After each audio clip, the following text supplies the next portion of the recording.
삼프로TV 시청자 여러분, 오랜만에 인사를 드리겠습니다. 63대 3대 7. 오늘 오전에 벌어졌던 미국 대선 후보 간 토론에 대한 CNN의 여론조사 결과입니다. 해리스 부통령이 63대 37로 우위에 섰다, 이런 보도가 있는데요. 6월 27일이었죠. 바이든 대통령 때는 트럼프 후보가 67대 33이었습니다.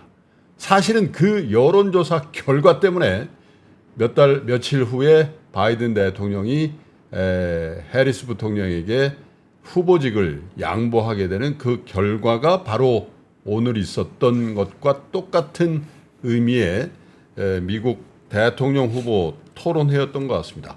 그 외에도 해리스가 검사답게 트럼프를 내내 증인석에 앉혔다라는 그런 평론가들의 평도 나왔습니다. 그래서 오늘은 전 세계가 주목한 미국 대선 후보들의 TV 토론회, 어쩌면 이게 마지막일 수도 있는 이 TV 토론회가 함의하고 있는 뜻, 그리고 그 후보들 간에 비쳤던 정책들을 우리 자본시장의 입장에서 좀 면밀하게 검토해보는 그런 시간을 좀 가져보겠습니다. 요즘 완전히 뜨는 분이죠. 미국 대선에 관한 한 2분밖에 없다는 평가가 나올 정도로 미국 정치의 지용도를 꿰차고 있는 신은철 칼럼니스트 모시겠습니다. 어서 오십시오. 안녕하십니까. 네, 오늘 뭐 생생한 라이브 당연히 보셨겠죠? 아, 봤습니다. 자, 그러면 우리 신은철 칼럼니스트가 보셨을 때도 해리스 부통령이 이겼습니까? 예, 여론조사 결과가 딱 제 생각대로 나왔다고 봅니다. 네. 예. 근데 뭐 물론 트럼프가 자기가 원하는 대로 하고 싶은 말을 쏟아냈다는 측면에서는 사실은 뭐 90점을 주고 싶습니다만은 그와는 별개로 뭐 임신중절 보장, 뭐 우크라이나 지원 등 여러 이슈에 대해서 논점을 일탈하려고 한다든가 예. 다른 엉뚱한 이슈를 들고 와서 토론 자체를 좀 방해를 하려고 한다든가 네. 이런 좀 안 좋은 모습을 보였던 것도 사실이다 보니까 네.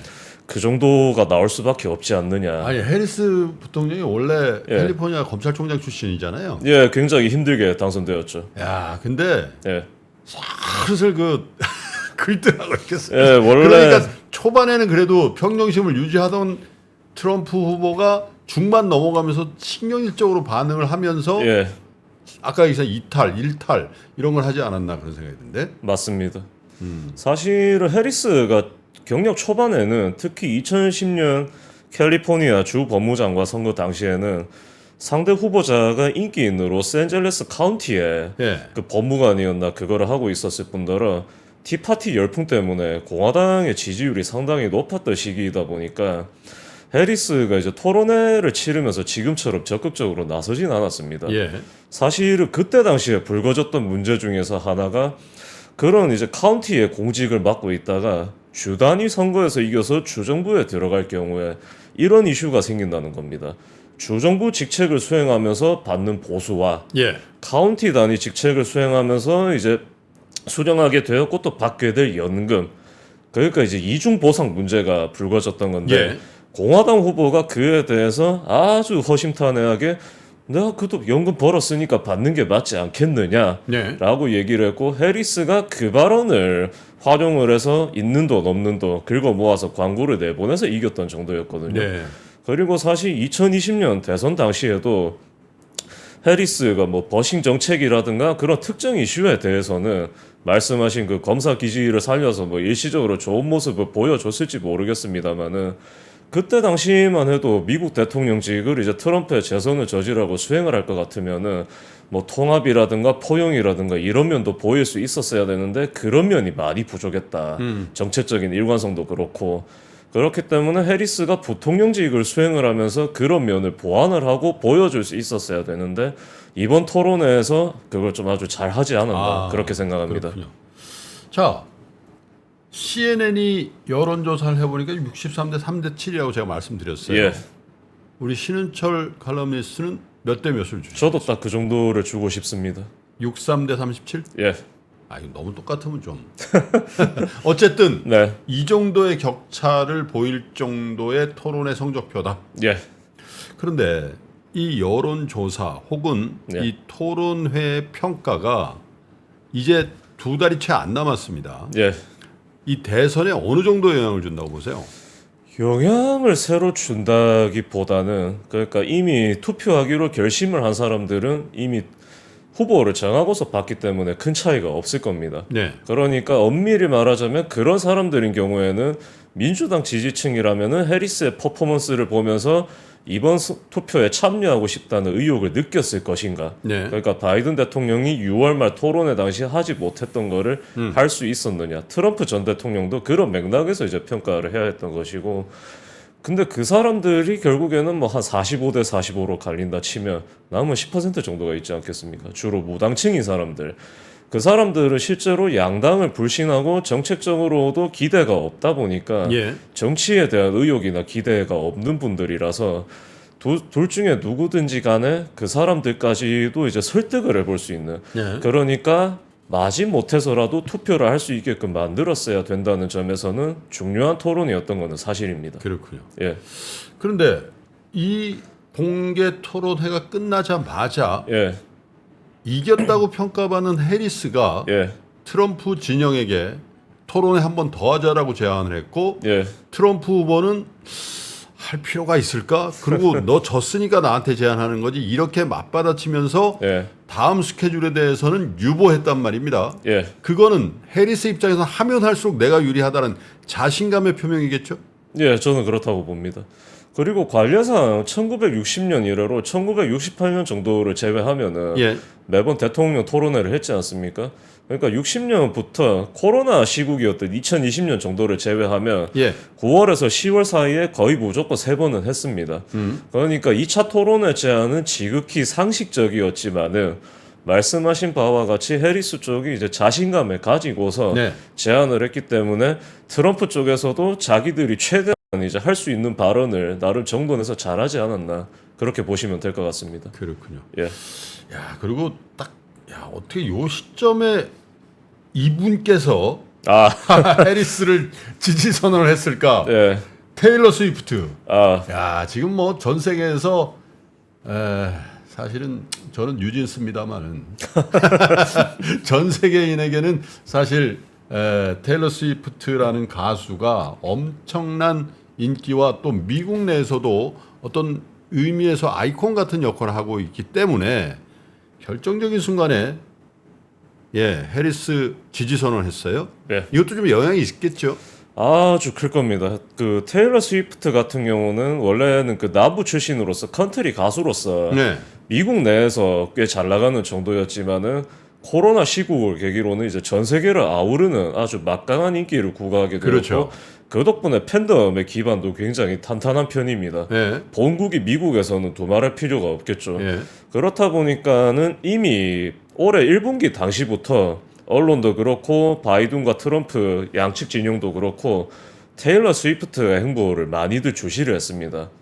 왜냐하면 미국 젊은 세대 그 중에서도 이제 18에서 29세인 사람들은 투표율 자체가 높지가 않다 보니까 그렇겠죠. 그 사람들이 투표를 덜하면은 공화당에게 유리하고 투표를 많이 하면은 민주당이 2022년 중간선거 당시와 마찬가지로 경합지에서라도 선전을 해볼 수가 있게 됩니다. 예. 그리고 특히 30세 미만 젊은 세대의 여론이 최근에 성별로 조금 많이 갈리고 있습니다. 예. 남성은 조금 더 이제 공화당을 선호하게 되었고 여성은 반대로 임신 중절 보장을 필두로 여러 사회 문화 이슈가 터지다 보니까 민주당을 선호하게 되는 그런데 테일러 스위프트는 아무래도 그런 30세 미만 젊은 여성들을 팬덤으로 많이 거느리고 있지 않겠습니까? 예. 그렇다 보니까는 트럼프 쪽에서는 경계를 했던 것이고 예. 바이든 대통령 쪽에서는 언제든 지지 선언을 하면은 정말 우리한테 큰 도움이 될 것이다라고 생각을 하고서 나름대로 접촉을 했던 걸로 알고 있습니다. 그런데 6월 말 당시에 바이든이 토론에서 너무 안 좋은 모습을 보여줬다 보니까 예. 스위프트가 이제 좀 더 기다렸다가 이번에 해리스 부통령이 아까 말씀하신 바와 같이 여론조사 결과도 그렇고 토론의 퍼포먼스로 굉장히 긍정적인 평가를 받았으니까 네. 이제야말로 찬스다라고 적기다라고 생각을 하고 지지 선언을 바로 한 것이 아닌가. 심지어 인스타에 포스팅을 올려서 지지 선언을 했기 때문에 예, 지금 이미 팬덤이 즉각적으로 반응을 하고 뭉치려고 하고 있을 겁니다. 그렇겠네요. 예. 자, 그러면 본격적인 토론의 내용으로 들어가서 분석을 좀 해볼 텐데, 그래도 뭐니 뭐니 해도 경제 분야에 여러 쟁점을 두고 두 후보가 격돌하는 모습을 보였는데요. 예.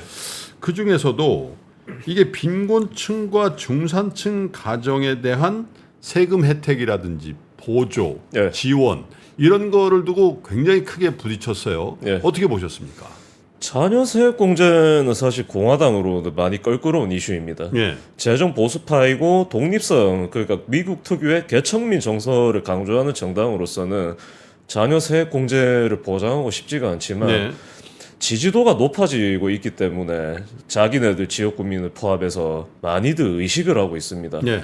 그렇지만은 이제 민주당 쪽에서 정말 이거를 강력하게 추진을 하고 그 성과를 인정받았을 경우에는 예. 표를 받기가 갈수록 힘들어질 테니까 중산층이든 저소득층이든 트럼프 노동자- 입장에서는 예, 그렇다 보니까는 바이든 시기에는 어떻게든 그 뭐 하원 다수당 지위라든가 상원의 구도, 특히 이제 조맨치 상원의원의 그런 보수 성향을 활용해서 입법을 잘 저지를 해왔는데, 해리스가 이제 뭐 인플레이션도 인플레이션입니다만은 사실은 자녀 세액 공제 외에도 그 뭐 노년층 이제 간병인 이런 사람들에 대한 처우 개선을 포함해서 바이든 대통령이 약속을 했지만은 이루지 못한 바가 굉장히 예. 많습니다. 그런 것 때문에 많은 저소득 중산층 노동자들이 실망을 해서 바이든한테서 등을 돌릴 측면이 있었다 보니까는 해리스가 그 점을 이제 적극적으로 파고들어 보려 한다는 것이죠. 그러니까 2020년 당시에 이제 바이든을 지지했던 사람들을 다시 모아보기 위해서 그런 시도를 하고 있다. 이렇게 볼 수가 있는 것이고, 트럼프로서는 반대하기도 힘들고 찬성하기도 힘든 그런 예. 아주 껄끄러운 처지였다. 이렇게 보시면 이런 되겠습니다. 거죠. 그러니까 민주당의 해리스 부통령 지금 후보가 공약을 하는 거는 예, 빈곤층과 중상층 가정에게 한 자녀당 예, 3,600달러죠? 예, 그 정도 됩니다. 3,600달러 세액 공제이기 때문에 예. 이거는 소득 공제가 아닙니다. 세금이 만약에 10,000불이 나왔다. 그러면 그 해금 중에서 3,600불을 리턴해 주는 거잖아요. 맞습니다. 이건 실제로 수입의 증가로 나타나겠죠. 예, 실제로 바이든 부양책 집행 당시에 저소득층 노동자 위주로 소득이 눈에 띄게 증가했던 원인이 바로 그겁니다. 그거죠. 예. 예. 근데 해리스 같은 경우는 거기서 이제 좀 더 강하게 나가려고 하는 거죠. 말씀하신 이제 3,600달러는 사실은 1조 9천억 달러면 바이든 부양책이 이미 핵심 정책입니다. 네. 그러니까 0세에서 6세 자녀를 이제 보육하고 있는 부모에게는 이제 연 3,600달러를 지급을 하고 네. 6세에서 17세면은 3,000달러. 근데 해리스 같은 경우는 0세이고 아직 첫 번째 생일을 맞이하지 못한 자녀라면은 네. 연 6,000달러를 보장해 주겠다. 아. 그런 식으로 좀 더 구체적이고 강하게 나가보겠다. 이거인 거죠. 그것도 어떻게 미국판 어떻게 보면 출산 정책일 수도 있겠어요. 맞습니다. 그죠? 예. 특히 이제 여성 노동자들이 말씀하신 바와 같이 출산을 했거나 출산을 하려는 사람들이 집에 있고 싶어도 인플레이션 때문에 예. 고물가 때문에 이제 그 같이 일을 해야 하는 형편이다 보니까 취업을 하는 경우가 많습니다. 그렇죠. 그러니까 심지어는 이제 6세에서 뭐 5세 미만의 이제 자녀를 보육하고 있는 어머니들 같은 경우도 네. 취업 전선에 굉장히 많이들 뛰어들었기 때문에 요즘 이제 곧잘 나오는 그 정년기, 그러니까 25세에서 64세를 아우르는 여성들의 취업률이 역대 최고 수준까지 한때는 아마 뛰어올랐던 것이거든요. 근데 그 사람들이 그렇다고 일을 하자니까 예. 자녀를 이제 맡길 시설이 필요한 겁니다. 그러니까 한국으로 치면은 국공립 어린이집이나 보육원에 대한 수요가 갈수록 높아지고 있는 것과 마찬가지라는 거죠. 그러면은 그 보육원을 마련하게 하거나 아니면은 그 어린이들을 돌봐줄 수 있는 사람들, 예. 말하자면 부모들을 집에서 일하고 머무를 수 있게 해야 한다는 겁니다. 그 돈을 이제 연방정부 차원에서 지급을 지원한다. 해주겠다는 거죠. 예. 예. 그리고 중소기업 신생기업에게 55,000달러의 세금 혜택 준다. 예. 또 최초 주택 보유자에게 감세해 준다. 예. 이런 것도 패키지로 나왔어요. 맞습니다. 이 부분도 예. 트럼프 대통령 후보 입장에서는 야 이거 좀 곤혹스러운 거예요, 그죠? 맞습니다. 특히 주택 시장은 인플레이션은 핵심 축이기 때문에 예. 공화당에서 사실은 오늘 트럼프 전 대통령이 한 바와 마찬가지로 바이든 행정부를 비판할 때 많이들 언급을 합니다. 예. 근데 이제 주택 시장의 가장 결정적인 문제 몇 가지를 꼽아 보자면은 아무래도 공급 부족, 그리고 공급 부족으로 인한 가격 폭등 때문에 첫 주택을 어찌어찌 구입을 하고 입주를 한들 모기지를 상환하기가 버겁다는 겁니다. 그렇죠. 이미 고물가 시대이다 예. 보니까. 그렇기 때문에 해리스가 특히 이제 첫 주택 구입자를 위주로 좀 더 예. 재정적으로 적극적으로 지원을 하겠다. 그리고 플러스 알파로 주택 공급도 어떻게든 늘려보겠다. 네. 이 두 가지를 동시에 약속을 하고 있다 보니까는 공화당 쪽에서 카운터 펀치를 이제 구상을 했어야 되는데 예. 아직까지 그거를 마련을 못한 게 아닌가 싶습니다. 그러니까 그 부분에서 저도 토론을 그때 잠깐 봤습니다만은 예. 트럼프가 아주 명쾌한 반격을 못하는 예. 그런 인상과 말투가 나왔단 말이죠. 예. 그죠? 아마 해리스 부통령 스태프들은 이 공약은 한국의 생애 첫 주택 지원 그걸 카피하지 않았을까 그런 생각도 비슷하다고 해봤습니다. 봅니다. 그죠? 그리고 사실 트럼프 전 대통령이 어떤 점에서 보면 또 실수를 한 것이냐면 예. 바이든 대통령이 낮은 히스패닉 지지율 때문에 고전했던 또 다른 요인이 사실은 주택입니다. 네. 그러니까 특히 남서부, 뭐 뉴멕시코, 애리조나, 네바다 이런 남서부주에 거주하는 히스패닉 노동자들이 주택을 구하기 어려운 데다가 물가마저 천정부지로 솟으니까 바이든 행정부에 실망을 한 나머지 네. 이런 문제를 해결해 줄지도 모르겠다면서 트럼프를 지지했는데 지금은 그 구도가 많이 뒤집어졌다는 겁니다. 예. 해리스 쪽에서 구체적인 공약을 내놓고 있는 반면에 트럼프 쪽에서는 인플레이션 비판이라는 필요하고 잘 통하지만은 어찌 보면은 상투적이기도 한 그 전략에 너무 골몰을 하고 있다 이거인 거죠. 그렇군요. 예, 트럼프 대통령은 뭐 기본적으로 야당 후보기 때문에 예. 너는 도대체 뭘 했냐? 예, 넌 한국에 3년 반 동안 뭐냐? 이런 논점을 가지고 경제 예. 정책의 실패, 특별히 미국 경제를 망쳤는데 예. 미국 공장들이 주변국으로 많이 나갔다. 이런 주장을 했단 말이죠. 예. 근데 우리가 느끼기에는 예, 그러면 우리 LG에너지솔루션, 삼성전자, 아. 현대차, 기아차는 도대체 뭐냐? 아, 이런 생각도 저의 입장에서 들더란 말이죠. 엄청나게 수밖에 하고 없죠. 있잖아요. 예. 그래서 트럼프 대통령의 이런 그 바이든 행정부의 경제 정책의 실정, 그러니까 미국 기업을 홀대해서 나가겠다. 이 프레임은 그렇게 설득력이 있을까 하는 생각이 있었어요. 8년 전과 다르게 설득력이 없다고 보셔도 그러니까요. 무방합니다. 그러니까 파이낸셜 타임스가 8월 중엔가 짚은 바와 마찬가지로 물론 이제 공장 완공 시점이 미뤄지는 경우가 다반사이긴 합니다. 예. 아니면은 최근에 폭스바겐이 하고 있듯이 이 위기를 극복하기 위해서 뭐 일자리를 줄이려고 한다든가 예. 하는 그런 거는 나타나고 있지만은 전반적으로 보면은 한 40% 정도는 공장을 그래도 계획대로 완공을 하려고 노력을 하고 있습니다. 그렇죠. TSMC도 마찬가지죠. 예. 그런 맥락으로 보면은 결국에는 제조업 일자리가 물론 옛날처럼 아주 확 늘어나진 않을 겁니다. 왜냐하면 공장 단위로 필요한 노동자의 수가 과거에 비해서 많이 줄었던 것이 사실이고 예. 각 공장들이 노동자를 제때 채용을 하기 위해서는 직업 훈련부터 시켜야 되는 판이지 않습니까?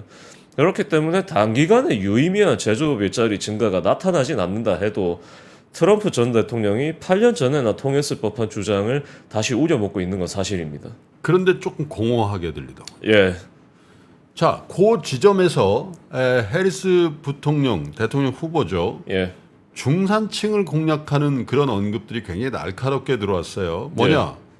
나는 상속받은 유산이 없다. 아, 트럼프 너는 아빠가 부동산 개발해갈 돈 많았잖아. 그리고 아빠한테 너 100만 불 그렇게 언급을 안 했습니다만은 예. 사실은 너는 금수저에다가 뉴욕에서 너 부동산 개발자 업자로서 데뷔할 때 아빠한테 100만 불 빌렸는데 그걸로 한 거 아니냐. 또 후광이 있었을 거고 그러면서 사실 중도 부동층이 많이 속해 있는 중산층이 사실은 트럼프 쪽이 아니라 우리 쪽이다라는 걸 확실히 하는 그런 날카로운 질문들 또 언급들이 있었단 말이죠. 어떻게 보셨어요? 네, 정확하게 동의를 합니다. 근데 그거는 사실은 본질적으로 보면은 바이든 대통령의 2020년 대선 전략을 거의 오롯이 본받고 있는 것이기도 합니다. 네. 바이든이 당시에 그 아시는 분들은 아시겠지만은 바이든은 그 펜실베이니아 동부 북부 쪽에 위치하고 가난했죠. 예, 한때 이제 석탄과 철도 도시로서 가난했어요. 나름 전성기를 네. 구가했던 도시. 스트랜튼인가요? 예, 스크랜턴 출신입니다. 스크랜턴, 예. 그 출신인 것과 반대로 트럼프 전 대통령은 말씀하신 바와 같이 연방 정부의 재원, 자금 지원을 이용해서 퀸스에서 공공주택 프로젝트를 성공적으로 벌여서 성공한 부친으로부터 재산과 뉴욕 시의회 그리고 연방 정부 내 인맥을 물려받아서 네. 업계에 이제 뛰어든 케이스다 보니까는 바이든이 그 구도를 4년 전에 적극적으로 활용을 했고 저소득과 중산층 노동자들의 기대를 받으면서 많은 표를 받았고 백악관에 입성을 했다라는 겁니다. 그리고 해리스 부통령이 지금 그거를 거의 오롯이 계승을 하려고 하는 거죠. 근데 이렇게 할 수밖에 없는 것이 바이든은 사실 펜실베니아에서 델라웨어로 10살쯤인가 이사를 갔다 해도 델라웨어의 최대 도시인 윌밍턴은 기본적으로 필라델피아의 위성 도시입니다. 맞습니다. 델라웨어 주는 뭐 굉장히 작은 주죠. 예, 굉장히 작은 주고 위성 도시이다 보니까는 바이든이 그 점을 살려서 연방 상원의원 시절에 노조의 지지를 받기 위해서 노력했을 뿐더러 펜실베니아를 굉장히 자주 방문했습니다. 예. 오죽하면은 2008년 대선 당시에 기사에도 몇 건 나왔듯이 펜실베니아의 세 번째 연방 상원의원이라고 불렸을 정도였거든요. 예. 그렇다 보니까는 2020년 당시에는 바이든이 50년 동안 그렇게 착실히 쌓아왔던 것을 잘 활용을 했다면은 해리스 같은 경우는 반대로 캘리포니아 출신이고 소수인종 여성이기 때문에 엘리트 이미지를 가질 수밖에 없지 않습니까?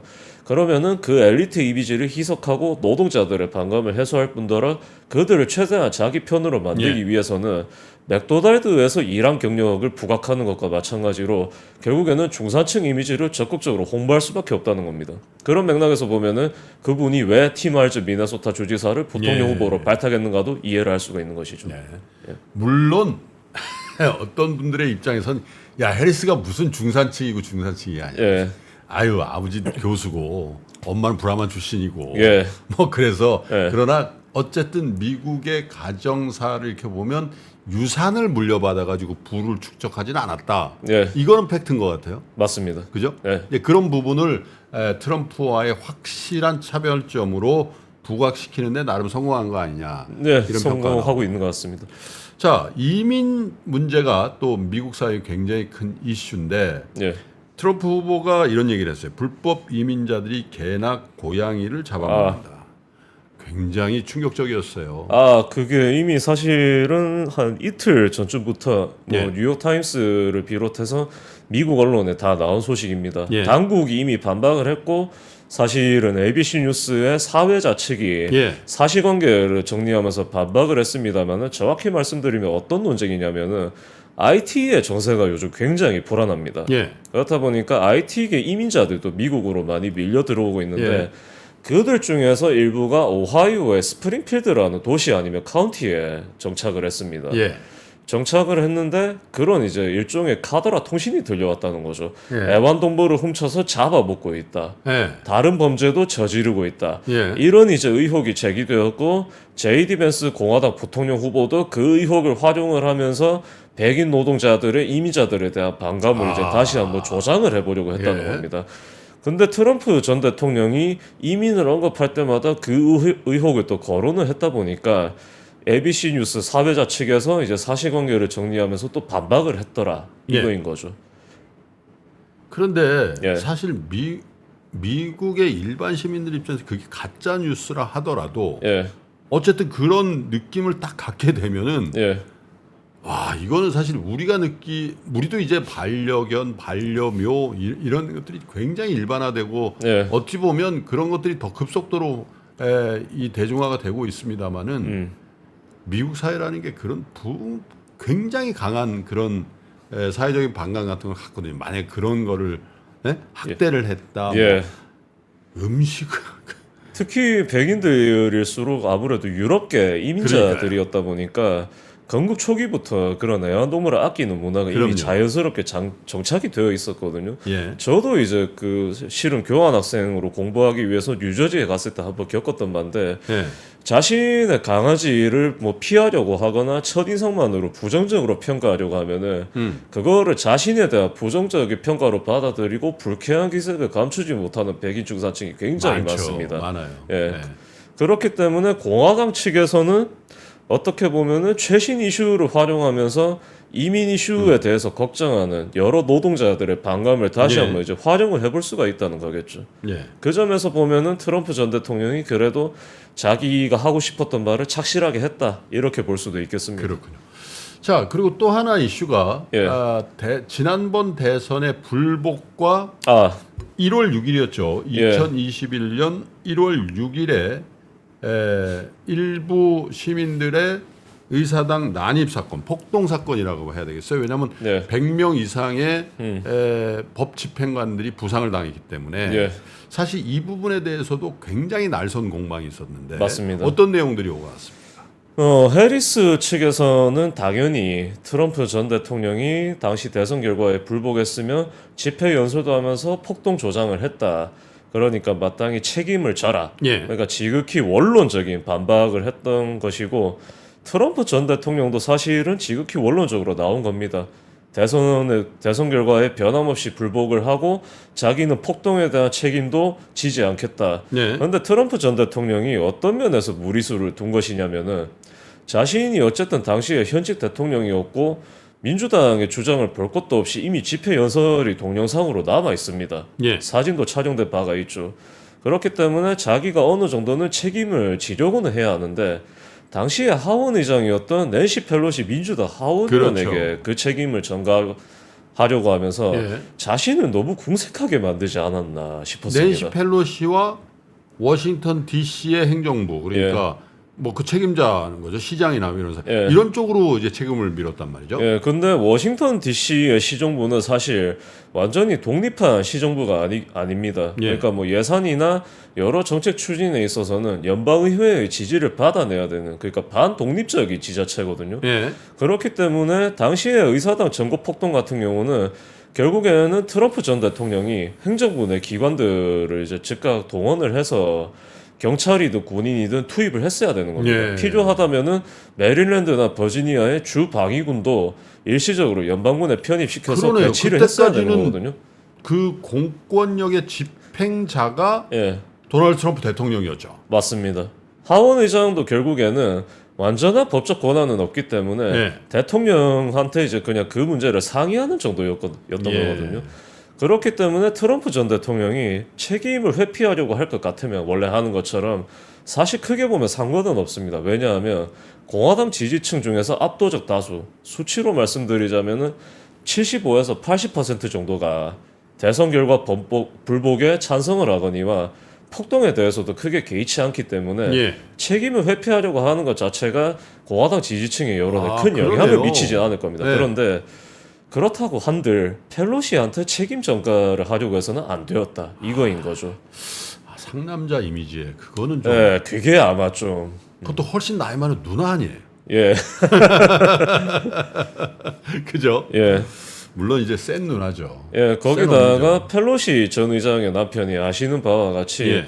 2022년인가 그 폭동 성향을 가진 분의 이제 그 피습을 받았던 테러 바가 받았죠. 있으니까 예. 예. 맞아요. 더더욱 이제 펠로시 전 하원 의장을 언급하지 말았어야 된다. 그러네요. 그냥 책임을 지지 않으려고 한다. 여기까지만 얘기하고 끝냈어야 된다는 겁니다. 네, 조금 더 나갔네요. 예, 자, 그렇기도 하고 예. 지금 미국 사회 이 대선을 2달여 앞둔 미국 사회에 가장 큰 사회적 이슈 하나만 꼽으라면 낙태예요. 예, 임신 중절. 그죠? 예, 임신 중절. 예. 근데 이 부분에 대해서는 양측 후보가 어떤 언급을 했고 평가는 어떻게 나왔습니까? 민주당 쪽에서는 이제 드디어 대반격의 기회를 맞이한 셈이죠.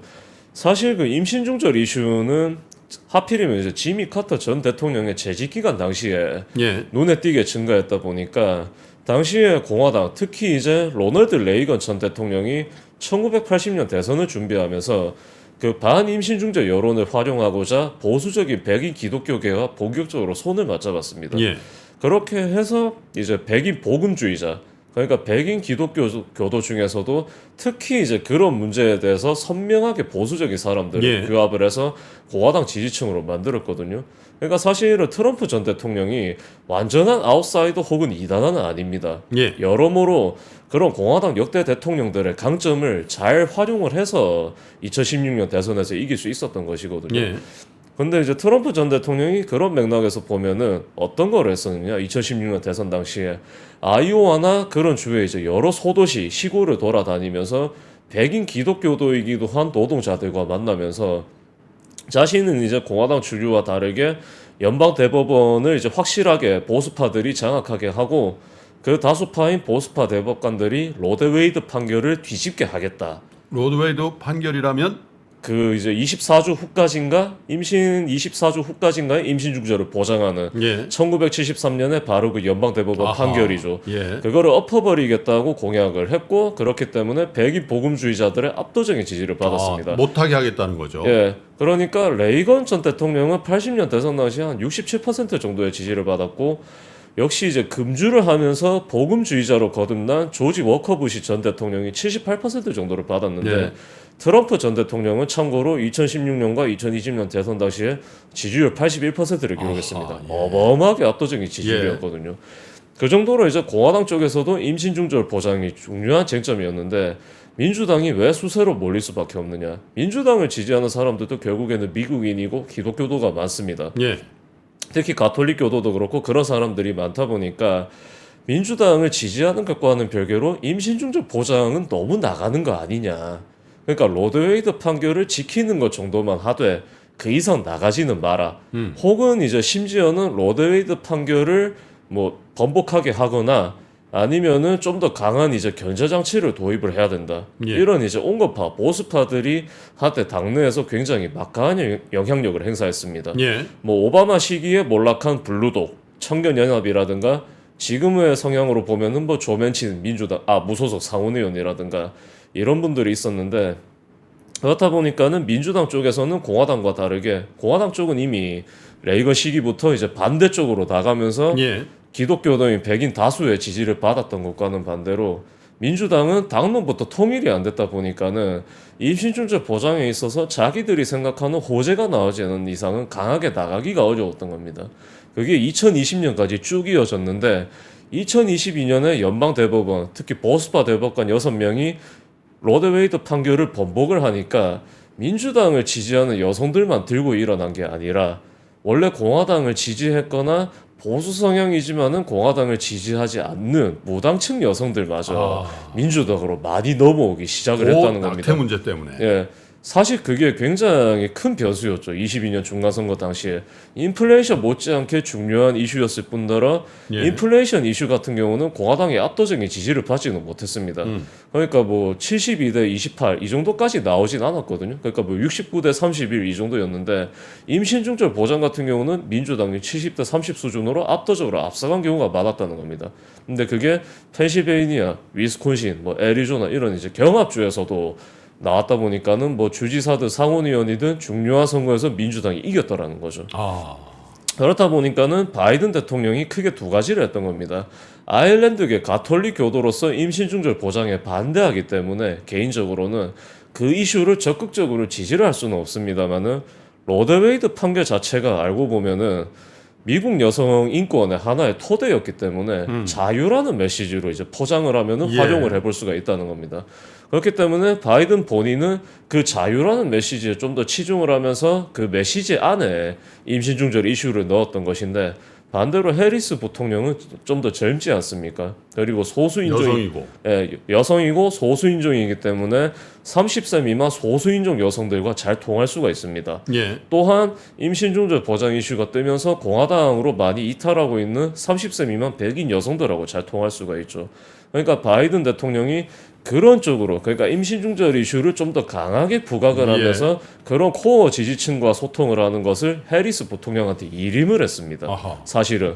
그리고 해리스 부통령이 그때부터는 감성적으로 얘기를 한다든가 바이든보다 좀 더 선명하게 얘기를 한다든가 이런 자신의 강점을 적절하게 잘 살리면서 메시지도 가다듬기 시작을 했거든요. 그 가다듬어 왔던 메시지를 이번 토론에서 마침내 확실하게 보여줄 수 있었던 건데 트럼프 전 대통령이 사실은 어떤 면에서 껄끄러운 처지에 놓인 거냐면은 자기도 이제 알고는 있는 겁니다. 임신중절 보장이 22년 중간선거 당시와 마찬가지로 최대 쟁점, 그러니까 사회문화 이슈 중에서 의장님께서 말씀하신 바와 같이 최대 쟁점으로 부각이 되고 자리를 잡으면은 표를 받기가 힘들다. 예. 젊은 소수인종 여성뿐만이 아니라 대도시 근교에 거주하는 온갖 보수파인 백인 여성들의 지지도 하물며 받기가 스윙 스테이트라고 불리는 경합주 백인 여성들마저도 맞습니다. 그렇기 때문에 자기는 이제 좀 일관성 없는 입장을 많이 밝혀왔죠. 예. 그러니까 한편으로는 자신을 변함없이 지지하는 복음주의자들의 표를 다시 한번 받으려면은 그 사람들한테 전국적인 차원, 그러니까 연방 차원의 법안을 통과시켜서 임신중절 자체를 최대한 원천적으로 금지를 하겠다. 이 약속을 할 수밖에 없지만은 대중적으로는 난 그 법안에 찬동하지 않겠다. 이런 식으로 이제 모순된 행보를 보일 수밖에 없다는 겁니다. 갈짓자네요, 그거는. 예, 갈짓자입니다. 근데 이렇게 한들 사실은 피해를 볼 수밖에 없는 것이 첫 번째로 백인 복음주의자 진영의 주축도 알고 보면은 특히 여성입니다. 예. 임신 중절에 반대하는 단체 중에서 그 수잔비 라이스라는 여성의 이름을 따서 활동하고 있는 유력 단체가 있는데 예. 그 단체를 필두로 이제 임신 중절 보장에 반대하는 백인 여성 단체들이 말씀하신 트럼프 전 대통령의 갈짓자 행보에 좀 많이들 실망하고 있습니다. 아하, 예. 급기야 어떤 조직의 수장은 아예 단체 회원들에게 문자를 보내고 있습니다. 트럼프 찍지 말자. 이런 식으로 예. 문자를 보내고 있습니다. 또한 로버트 F 케네디 주니어가 그 관직을 보장받기로 하고서 트럼프 전 대통령을 지지했습니다만은 예. 사실 군소 후보인 백인 남성 중에서 한 명이 임신 중절 보장 반대 운동에 평생을 바쳐온 사람입니다. 예. 그렇기 때문에 민주당 쪽에서 그분을 교묘하게 또 띄우고 있거든요. 아하. 그리고 반대로 트럼프 전 대통령이 그 갈짓자 행보를 이번에 또 어떻게 해버렸냐면은 플로리다가 올해 11월에 임신 중절 보장 합법화 관련 주민 투표를 치러야 합니다. 예. 쟁점은 역시나 론 디센티스 주지사가 지난해 주의회를 동원해서 가결을 했고 서명한 임신 6주 후 임신 중절 금지법이거든요. 예.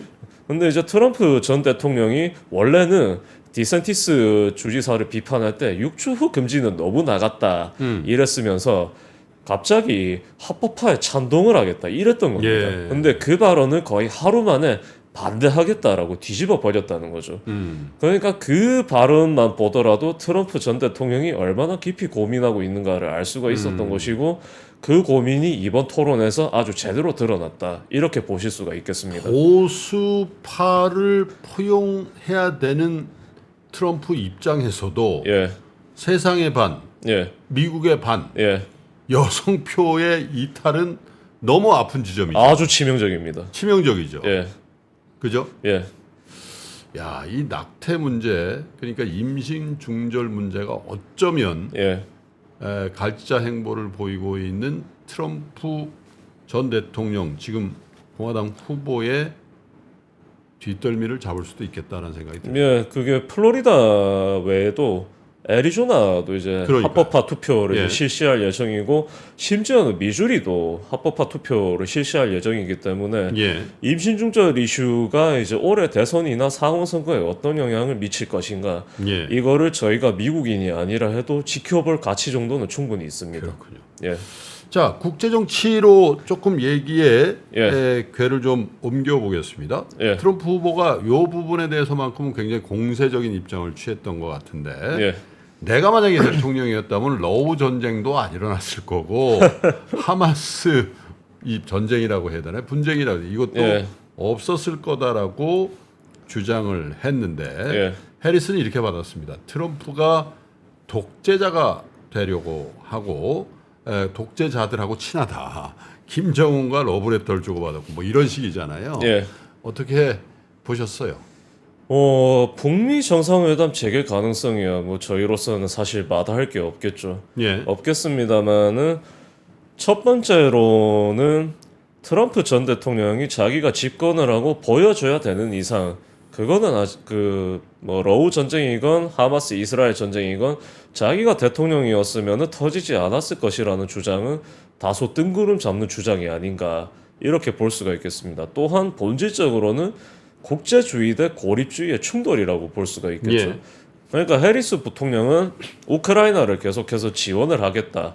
또 하마스 이스라엘 전쟁에 관해서는 이스라엘 지원이라는 역대 행정부 및 민주당의 기조를 이어가되 예. 전쟁을 끝내도록 베냐민 네타냐후 이스라엘 총리를 좀 더 확실하게 압박을 하겠다. 이쪽인 것 겁니다. 그런데 트럼프 전 대통령은 우크라이나 지원에 굉장히 강경하게 반대를 하고 있죠. 예. 당내 세력을 동원해서 군사 지원과 통과를 무산시키려 한 적도 여러 번 있고, 트럼프 전 대통령의 그런 의사를 활용해서 실제로도 상원이든 하원이든 굉장히 많은 공화당 의원들이 군사 지원안 표결이 시작되려고 하면은 그런 의사를 밝히는 경우가 비일비재합니다. 예. 이스라엘 전쟁 같은 경우는 근데 조금은 다릅니다. 왜냐하면 백인 복음주의자들이 임신 중절 보장 때문에만 공화당을 지지하는 게 아니라 예.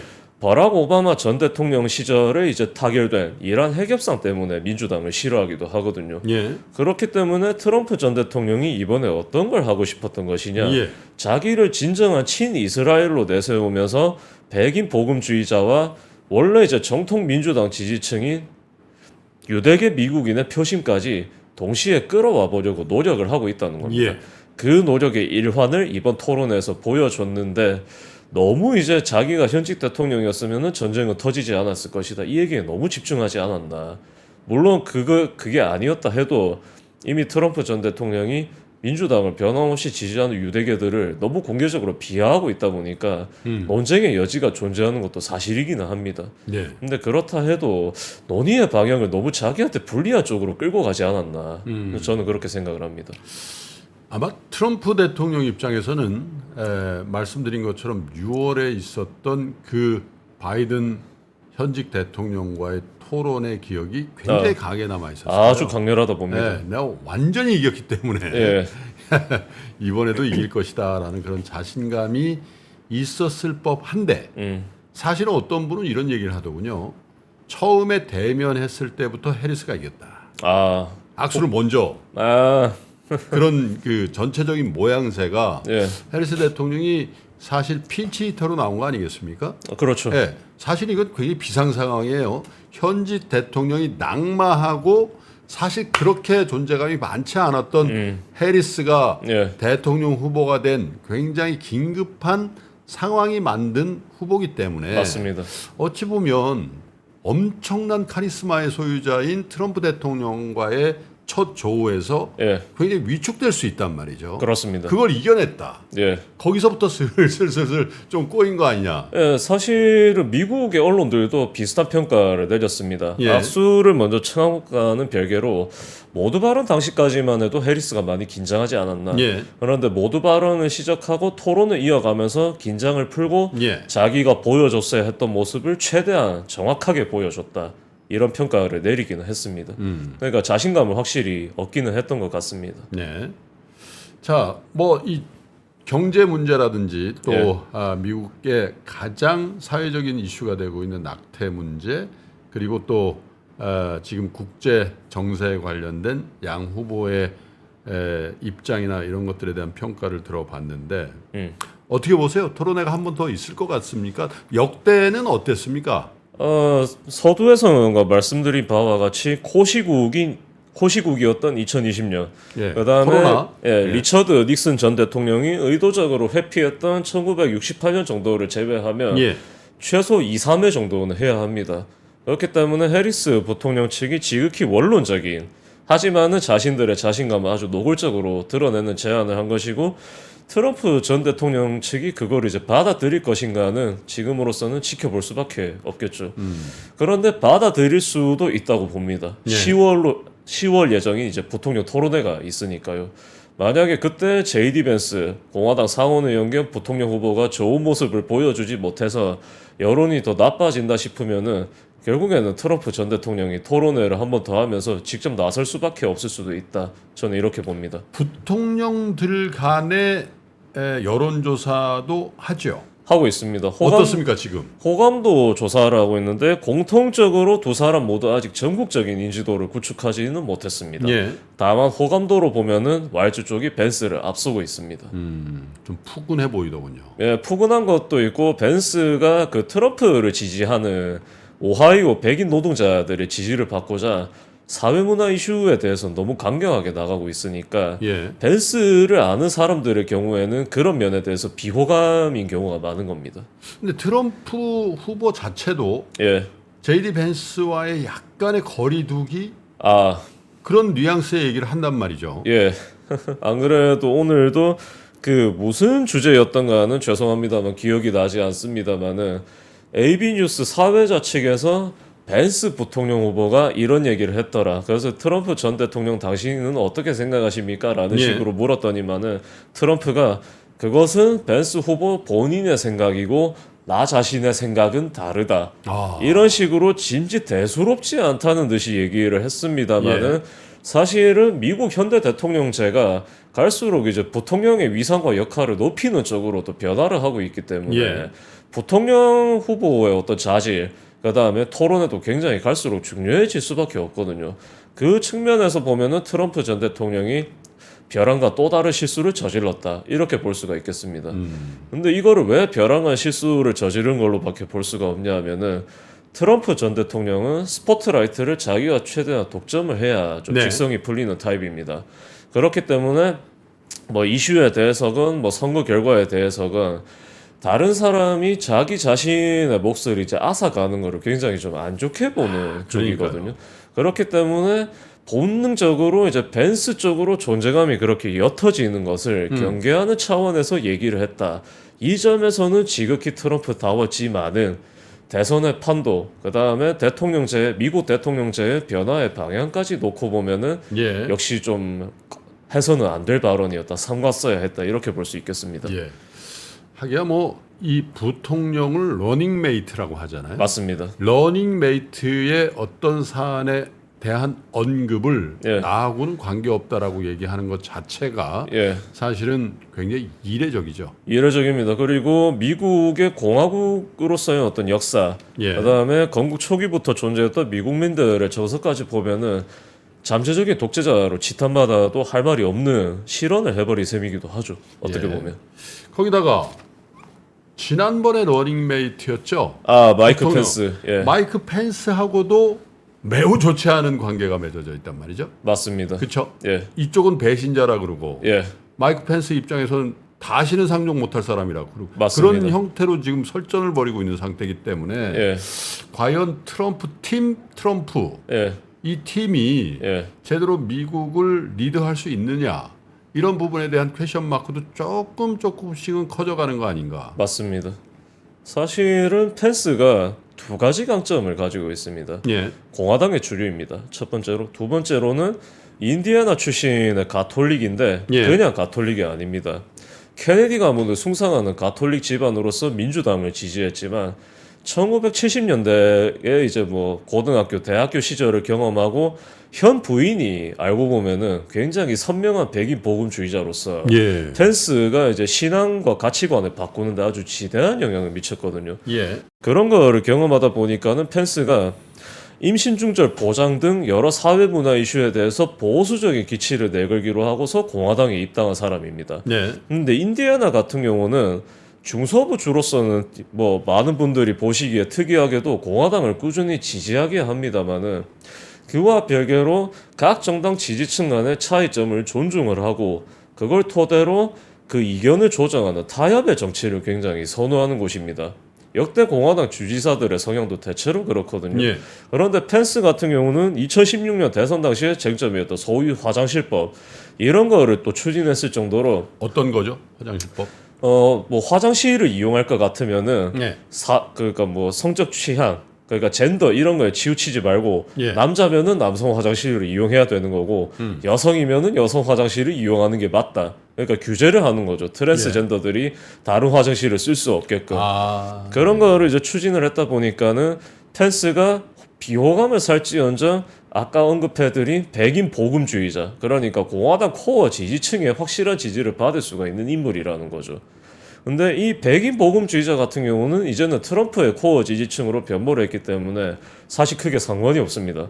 트럼프가 예. 펜스 전 부통령을 그렇게 공격을 퍼부어도 상관이 없는데 어떤 면에서 보면 이게 또 실책이냐면은 니키 헤일리 전 유엔 주재 대사를 배척하는 것과 마찬가지입니다. 예. 국제주의를 지지하고 대도시 근교에 거주하는 온건 보수 성향인 백인 여성들이 트럼프 전 대통령에 대한 이제 비호감 정서를 가지고 있는 걸 넘어서서 올해 11월에 통 크게 민주당을 찍어볼 수도 있다. 예. 이거인 거죠. 그리고 그게 펜실베이니아를 필두로 여러 경합주의 선거 결과를 좌우할 수도 있다. 이 점에서 보면은 트럼프 전 대통령이 조금 더 통 크게 나갈 필요가 있는데 역시나 그걸 안 하고 있다는 점에서는 공화당도 그렇고 트럼프 캠프도 그렇고 위기감을 느끼고는 있어야 됩니다. 사실 지금 지구촌에서 가장 민주적인 정치 시스템을 갖고 있고 민주적인 공화정의 대표 국가라고 할 수 있는 미국에서 예, 단 한 명도 예, 여성 대통령이 나오지 않았다는 거죠. 맞습니다. 그런데 만약에 이번에 해리스 여성 대통령 후보가 만약에 미국의 대통령이 된다면 예, 아마 트럼프 대통령으로서는 여성들에 대한 배려, 아, 여성 표심에 대한 전략적인 접근의 실패 이걸로 아마 귀결되지 않을까.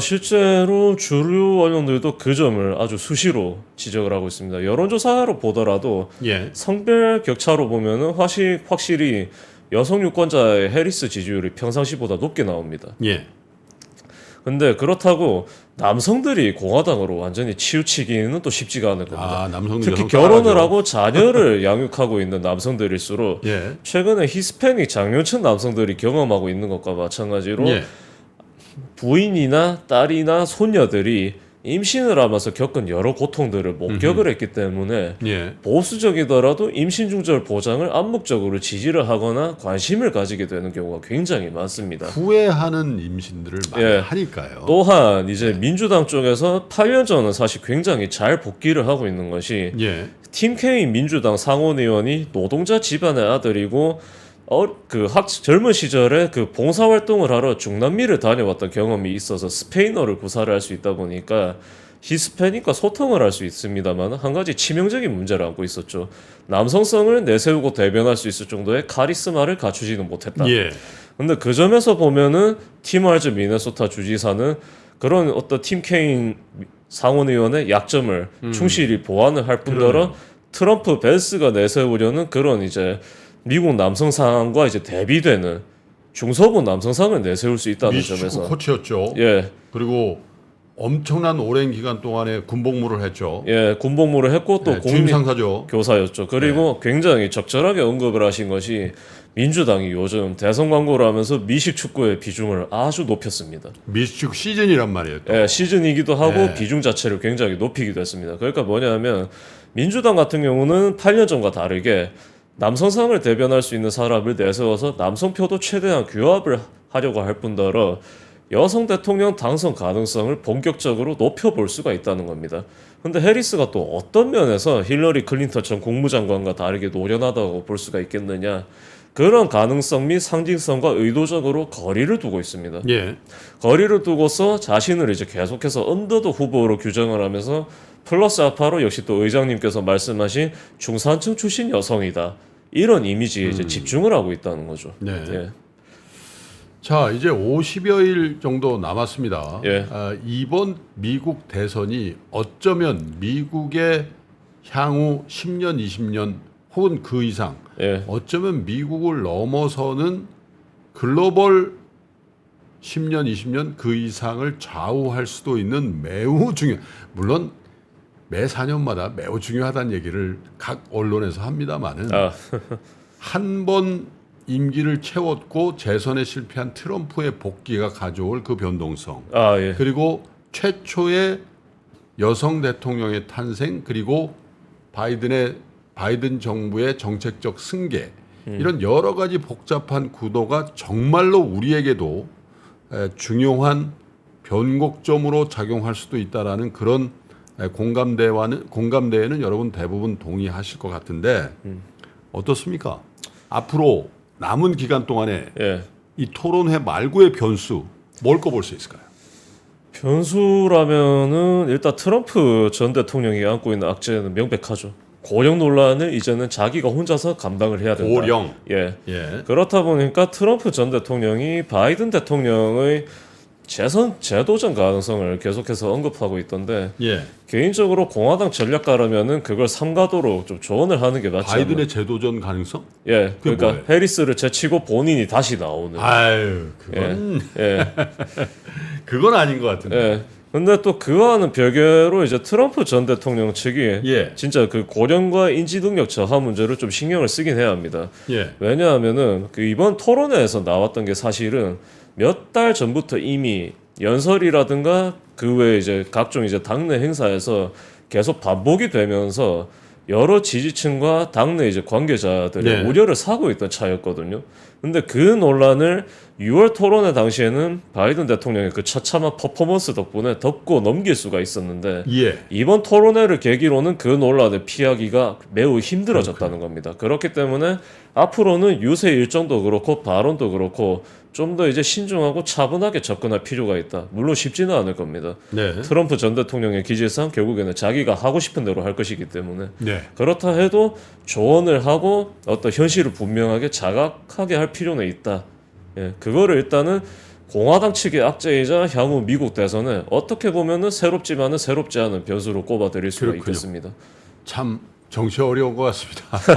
이미 고인이 되신 하일성 야구 해설가가 야구 참 모릅니다. 뭐 이런 얘기를 하신 게 기억이 나는데 예, 주식도 참 모르겠지만 미국의 대선 그리고 정치 구도도 아직까지는 선명하게 어떤 결과를 말씀드리기는 좀 섣부른 거 아닌가 그런 생각이 듭니다. 왜냐하면 사실 총격을 받아서 귀가 스친 상태에서 예, 파이팅을 외쳤던 그 당시는 이미 트럼프 대통령이었죠. 그렇습니다. 그죠? 예. 결정됐다. 그러나 불과 한 달여 만에 미국 정치 지형도는 상당히 많이 바뀌고 있기 때문에 지금은 해리스가 조금 유리해 보이지만 혹 어떤 말실수 왜냐하면 미국의 주류 정치학자들 또 직업 정치인들마저도 해리스가 누구냐라는 의문부호를 지금도 던지고는 있어요. 예, 그것도 역시 변수입니다. 그런 변수들이 한 50여일 남은 미국 대선 가도에 어떤 돌발 변수로 작용할지 예, 조금은 더 지켜봐야 되지 않을까 그런 생각이 듭니다. 그래서 동의합니다.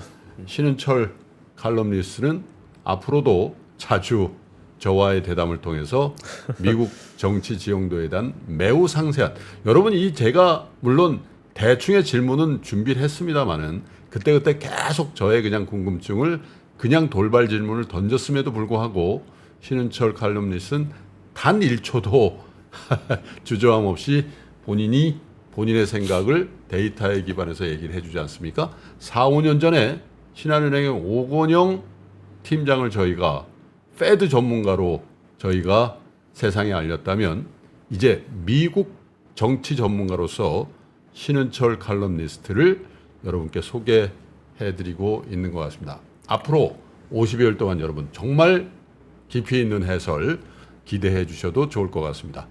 오늘 인터뷰 감사합니다. 저도 감사합니다. 저는 내일 저녁 6시에 윤지호 대표와 함께 여러분 다시 찾아뵐 것을 약속드리면서 오늘 이렇게 인사드리겠습니다. 끝까지 시청해 주신 여러분 고맙습니다. 박근영, 이선영, 사경인, 염승환 투자 마스터들의 세심한 케어로 건강한 투자 습관을 만드세요. 3프로 멤버십 3프로 앱에서 확인하세요.